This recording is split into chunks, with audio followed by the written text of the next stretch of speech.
आज हम भारत के डिजिटल स्पेस में तेजी से उभर रही एक अजीब और हैरान कर देने वाली घटना की गहराई में उतरेंगे। The cockroach Janata party.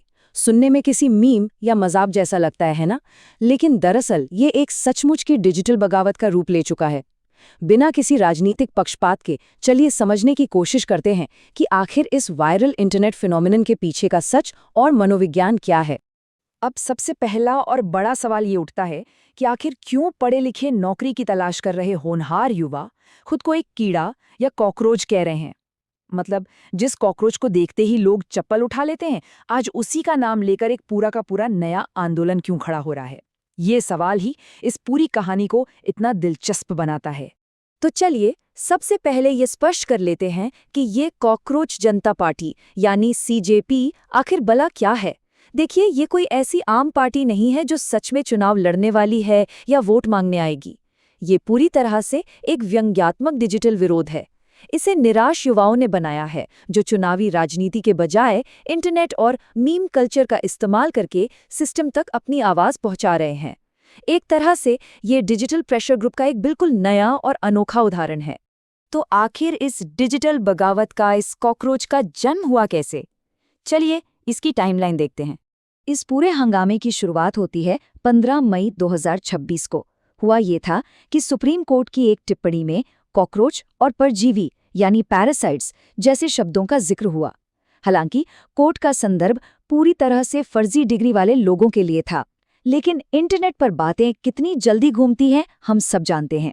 कुछ ही घंटों में इंटरनेट पर इसे मुद्दा बना लिया गया और निराश बेरोजगार युवाओं ने इसे अपनी बेबसी पर एक हमले के रूप में ले लिया।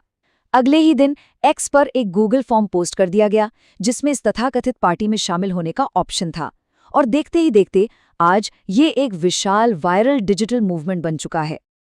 अब अगर किसी को इस पार्टी में शामिल होना हो तो उसकी शर्तें क्या हैं, ये जानना और भी मजेदार है। देखिए, इस पार्टी में आम राजनीति वाले नियम तो बिल्कुल नहीं चलते। इनकी 4 बड़ी ही व्यंग्यात्मक और अजीब शर्तें हैं। पहली, घोर बेरोजगारी, यानी आपके पास बड़ी बड़ी डिग्रियां तो हों पर ज्वाइनिंग लेटर का कोई अता पता ना हो। दूसरी शर्त है परम आलस्य, मतलब बिस्तर छोड़े बिना ही देश बदलने का जज्बा होना चाहिए। तीसरी, 24 घंटे ऑनलाइन रहना। और चौथी, मीम मास्टरी, यानी सिस्टम पर अपना सारा गुस्सा और फ्रस्ट्रेशन सिर्फ और सिर्फ मीम्स बनाकर निकालना। ध्यान दे तो ये शर्तें सिर्फ मजाक नहीं है, बल्कि आज के युवाओं की रोजमर्रा की जिंदगी और उनके कोपिंग मैकेनिज्म का एक डार्क रिफ्लेक्शन है। ये सारी बातें हमें एक बहुत ही गहरे मनोवैज्ञानिक बदलाव की तरफ ले जाती हैं। कहा जाता है ना कि जब उम्मीद जवाब देना बंद करती है तब तंज बोलना शुरू करता है। बिल्कुल यही हो रहा है। जो युवा नौकरी की आस लगाए बैठे थे, उन्होंने अब मान लिया है कि सीधी बात काम नहीं कर रही है, और जब शिकायत सुनी नहीं जाती तो तंज और डार्क ह्यूमर ही आवाज उठाने का सबसे बड़ा जरिया बन जाते हैं। विरोध जताने का ये बदलता रूप वाकई बेहद दिलचस्प है। एक तरफ हमारी पारंपरिक राजनीति है जहां बड़ी बड़ी रैलियां होती हैं, रोड शो निकलते हैं और लंबे लंबे भाषण दिए जाते हैं, और ठीक इसके उलट दूसरी तरफ सीजेपी के नए मॉडर्न हथियार हैं मीम्स, मोबाइल फोन और डिजिटल तंज। आज का युवा लंबे और उबाऊ भाषणों के बजाय तीखे मीम्स को चुन रहा है। क्यों? क्योंकि ये तुरंत समझ आते हैं और दिमाग पर सीधा और तेज असर करते हैं। लेकिन अगर लगता है कि ये सिर्फ मीम्स तक सीमित है तो ठहरिए, इनका एक घोषणा पत्र यानी मैनिफेस्टो भी है जो हैरान कर देने की हद तक गंभीर है। ये मांगे पढ़ने में भले ही व्यंग्यात्मक लगें, पर इनके अंदर छुपे सवाल बहुत गहरे हैं। इनकी 5 सूत्रीय मांगे देखिए। पहली मांग है रिटायरमेंट के बाद मलाई बंद, यानी संवैधानिक पदों से रिटायर होने के बाद सरकारी पोस्टिंग पर रोक लगाई जाए ताकि जवाबदेही बनी रहे। दूसरा, गायब हुए वोटों पर जवाबदेही। अगर लोकतंत्र का सबसे बड़ा टूल ही सेफ नहीं है तो जवाब तो मिलना चाहिए ना। तीसरी मांग महिलाओं के लिए 50% आरक्षण, यानी 33% की पुरानी बहस से आगे बढ़कर अब पूरी बराबरी की मांग। चौथा, टीवी पर असली मुद्दे। इनका कहना है कि टीआरपी वाली बहसों के बजाय न्यूज चैनलों को बेरोजगारी और महंगाई पर बात करनी चाहिए। और पांचवा, दल बदल पर सख्त रोक, यानी चुनाव जीतने के बाद नेताओं के पार्टी बदलने पर पूरी तरह पाबंदी। सोचकर देखिए, ये मांगे मजाक की आड़ में सिस्टम की सबसे बड़ी कमियों पर सीधा और करारा प्रहार है। अब सवाल उठता है कि इतनी बड़ी और अजीब मूवमेंट के पीछे आखिर मास्टरमाइंड कौन है और ये कहां तक पहुंच चुकी है? इस पूरे डिजिटल अभियान के पीछे का चेहरा है अभिजीत।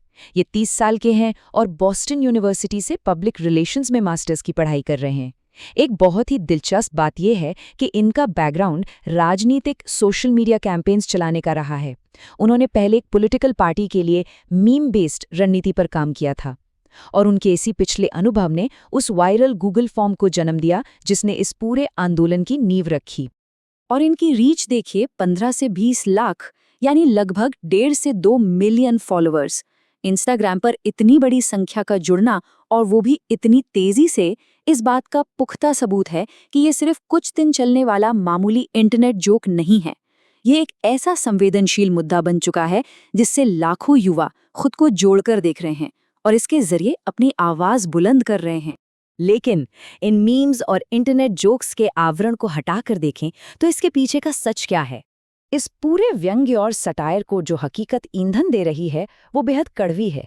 देश भर में लगातार होने वाले पेपर लीक्स, बार बार रद्द होती भर्तियां और नौकरी की तैयारी करते करते उम्मीदवारों की निकलती हुई उम्र, इन सभी चीज़ों ने इस पूरी पीढ़ी के अंदर एक बहुत ही गहरी हताशा और नाराज़गी पैदा कर दी है। उन्हें लगता है कि वर्तमान सिस्टम उन्हें नज़रअंदाज कर रहा है, उनका मजाक उड़ा रहा है, और यही वजह है कि खुद का मजाक उड़ाने वाले इस सेल्फ डेप्रिकेटिंग ह्यूमर को उन्होंने अपने बचाव की सबसे बड़ी ढाल बना लिया है। इस सब के बाद आखिर में हमारे पास सोचने के लिए एक बहुत ही बड़ा और महत्वपूर्ण सवाल रह जाता है। क्या ये सिर्फ इंटरनेट पर चल रहा कुछ दिनों का तमाशा है, या फिर ये सिस्टम के खिलाफ अपना गुस्सा और निराशा जताने की एक नई भाषा बन चुका है? जब एक पूरी पीढ़ी उम्मीद छोड़कर तंज और मीम्स को अपना सबसे बड़ा हथियार बना ले, तो ये किसी भी व्यवस्था के लिए बहुत गहन चिंतन का विषय होना चाहिए। आज के इस विश्लेषण में जुड़ने के लिए बहुत बहुत शुक्रिया।